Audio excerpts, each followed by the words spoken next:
I've never in my life called him Mahatma. He doesn't deserve that title. Not even from the point of view of his morality. You see? I'm back to the Pune Pact, the Yorubda Pact. Yes. Can you remember a little of what Gandhi said to you and what you said to him? Oh, I know it very well. I know it very well. The British government had, in the original award which MacDonald had given, had accepted my suggestion. I said, look here, the Hindus want that there should be a common electorate, so that there will be no separatist feeling between the scheduled caste and the Hindus. We think that if you have a common electorate, we would be submerged, and the nominees of the scheduled caste who would be elected would be really slaves of the Hindus, not independent people. Now, I told Mr. Ramsay MacDonald that this is a sort of a thing that he might do. Give us a separate electorate. Give us a separate electorate, and also give us a second vote in the general election, so that Gandhi cannot say that we are separated in point of election. First of all, my contention was this, that for 5 years we lived separately from the Hindus, with no kind of intercourse or intercommunication, you see, of a social or a spiritual sort. What can one day's cycle of participation in a common electorate do to remove this hardened crust of separatism which has grown for centuries? It's a foolish thing to think that if two people vote together, you see, in a common polling booth, that their hearts are going to change. It's nothing of the kind. Mr. Gandhi has got this madness in him. Well, let this be satisfied by this kind of a system.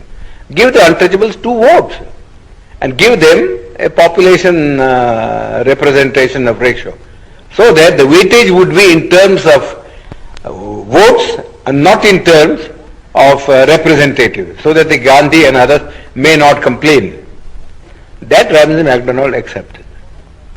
The award was really my suggestion. I wrote to him a letter from Naples that this is what I would like him to do, you see, so that there may be no trouble. This is exactly what he did. You see, gave us a separate electorate and also a vote in the general electorate. But Gandhi didn't want that we should send our 2 representatives. Therefore, he didn't want the separate electorate part of the award, and went on fast. Then they all came to me and said, well, the British government said, if he agrees to abandon the award, then we have no objection. But we can't abandon the award ourselves. We have given the award, we have taken all things into consideration, and we think this is the basis.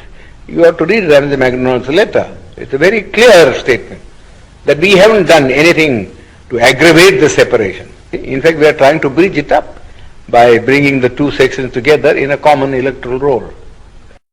But Gandhi's object was that we should not get a free independent representative. Therefore, in the first place he said, no representation ought to be given to us. That's how his stand in the Round Table Conference. He said, I recognize only 3 communities, namely Hindus, Muslims and Sikhs. These are the only 3 communities that will have a political recognition in the Constitution. But the Christians or the Anglo-Indians or the scheduled caste will have no place in the Constitution. They must merge themselves in the general community. That was the stand that he had taken. Well, all his friends, I know, you see, were asking him how foolish was his attitude. His own friends had quarreled with him on this subject, that if you are prepared to give a special representation to the Sikhs and special representation to the Muslims, who are 1,000 times superior in strength and political and economic stamina, how can you deny it to the scheduled caste or to the Christian? He always used to say, oh, you don't understand our problem. That's all he was saying. Alexander even, who was a great friend of his, had a serious quarrel with him, as he told me. Then that French woman, who was his disciple, I forget her name now, She also had a great quarrel with him. That we don't understand this attitude. Either you say we won't give anything to anybody. Let there be just a common role. Then we can understand that that's a democratic thing. No one saying that you will give it to the Muslims and you give it to the Sikhs, but not to the scheduled caste, seems absurd. You see, he could give no answer. He could give no answer. So we suggested this method. He also did in the beginning when he wrote a letter, Ramajima, he said, no, the scheduled caste should have nothing. No representation. You see. Then his own friend said to him, this was asking for too much. You see, nobody would support you in this matter. Then Malviya and others came to me and said, well, could you not help us to solve this problem? You see, I said, well, I don't want to solve this problem by sacrificing what we have been able to get from the British Premier.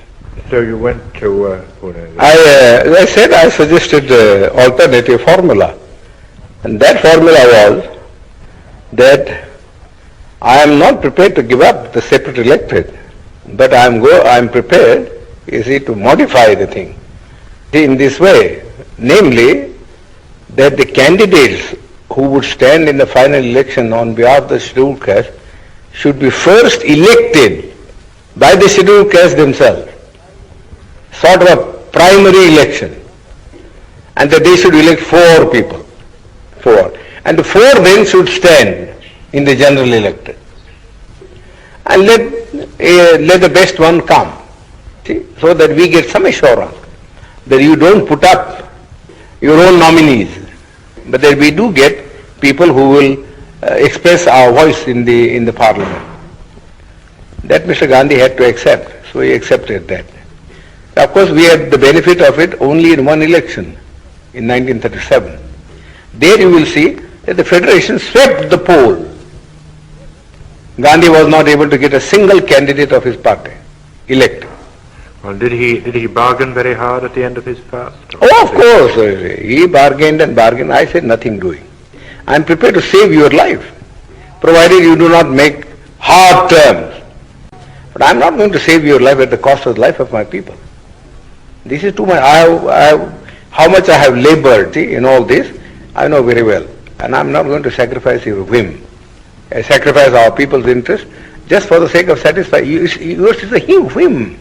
How can one day's common election alter the situation? Simply cannot alter the situation. So really he worked entirely as a politician. As a politician. He was never a Mahatma, and I refuse to call him Mahatma. I have never in my life called him Mahatma.